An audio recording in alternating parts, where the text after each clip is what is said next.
আমি সবাই করতে অনুরোধ জানাবো আমাদের আজকের কথা রয়েছে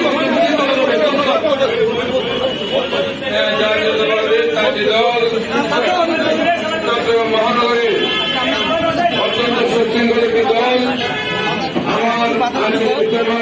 আমি রাখতে পারতাম, অত্যন্ত আনন্দিত হতাম, কিন্তু আমার কারণে আমার যেতে হচ্ছে। আমি ধন্যবাদ জানাচ্ছি, কৃতজ্ঞতা জানাচ্ছি সিদ্দিকে কই হ্যাঁ আমি ধন্যবাদ জানাচ্ছি, কৃতজ্ঞতা জানাচ্ছি।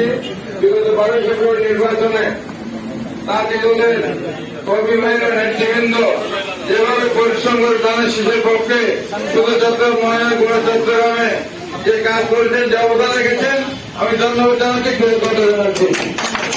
আগামী দিনে তাঁতি দল আরো শক্তিশালী সংগঠন হিসেবে ইনশাআল্লাহ চট্টগ্রাম মহানগরীতে দলীয় কর্মকাণ্ডে এবং জনগণের পক্ষে ভূমিকা রাখবে প্রত্যাশা নিয়ে আজকে ইফতার মাহফিলের সাফল্য কামনা করে আমি নেতৃবৃন্দকে ধন্যবাদ জানিয়ে আমি শেষ করছি এবং বিদায় নিচ্ছি। আসসালামু আলাইকুম ওয়া রাহমাতুল্লাহ।